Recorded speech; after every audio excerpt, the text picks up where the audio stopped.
苏梦梦。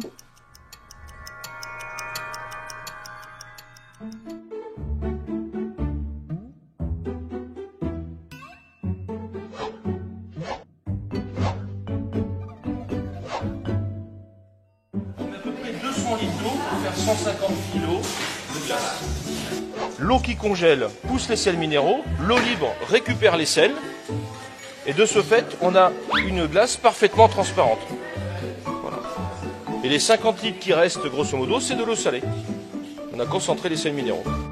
C'est cet effet incroyable de passer de la partie eau, donc liquide, à la partie solide. Et le fait de mettre des choses dedans, eh bien ça va faire des textures. Ça c'est pour la glace à manger. Et la glace en sculpture, elle ne peut pas être colorée, parce que pour qu'elle soit transparente, elle rejette tous les sels minéraux, tout l'oxygène.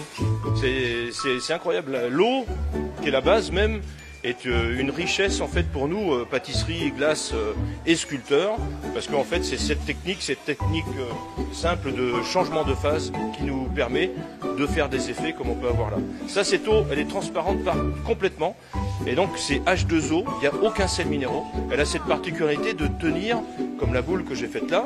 Elle a été faite ce matin à 8h30, voilà, 9h elle était terminée, et bien elle est dehors, et puis elle peut rester encore jusqu'à ce soir. Le fait que ça soit une boule, évidemment, eh bien, elle va fondre uniformément, elle va rétrécir en taille, mais elle restera en forme de boule. D'accord. Oui. Et ce genre de l'eau pure, ouais. Alors l'eau pure est obtenue par cet effet physique.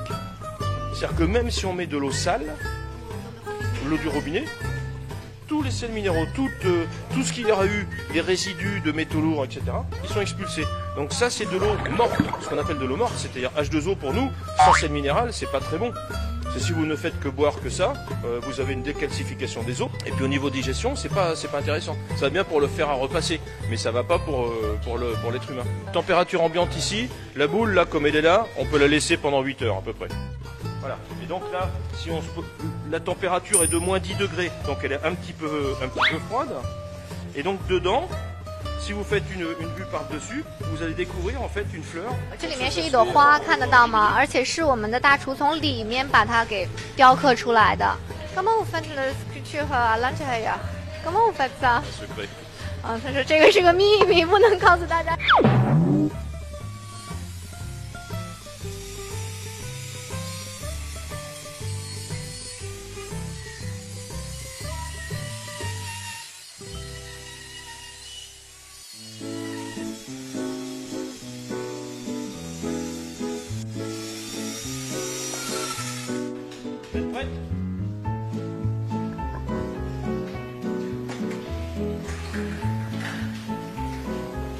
Voilà.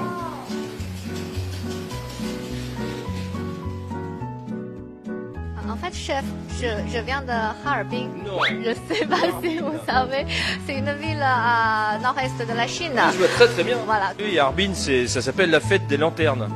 Et la fête des lanternes parce que chaque pêcheur avait sa lanterne. Quand il pêchait la nuit, c'est plus facile pour attraper le poisson. Vous mettez une lanterne et au travers de la glace, le poisson venait.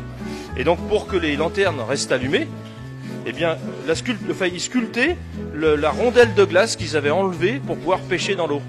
Et donc cette rondelle de glace, il la posait à côté, il faisait un trou à l'intérieur et mettait la lanterne. Et puis, comme il y avait beaucoup de pêcheurs, ils ont eu un esprit de compétition, ils ont commencé à sculpter en fait leur glace, et celui qui faisait la plus belle sculpture était congratulé par les amis, par les autres. Et petit à petit, c'est devenu tous les hivers, depuis des siècles, donc des sculptures en glace qu'on faisait juste à la période du gel. Et puis maintenant, aujourd'hui, c'est Harbin avec ses grandes sculptures majestueuses, énormes, de plusieurs mètres de hauteur et tout un village sculpté.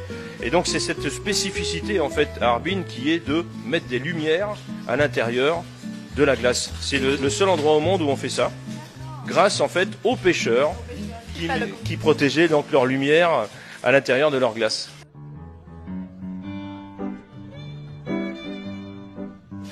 Bon bah, merci chef Gérard. Merci à vous. Très contente de vous rencontrer et merci beaucoup. À la prochaine fois. Bon retour. Au revoir. Au revoir.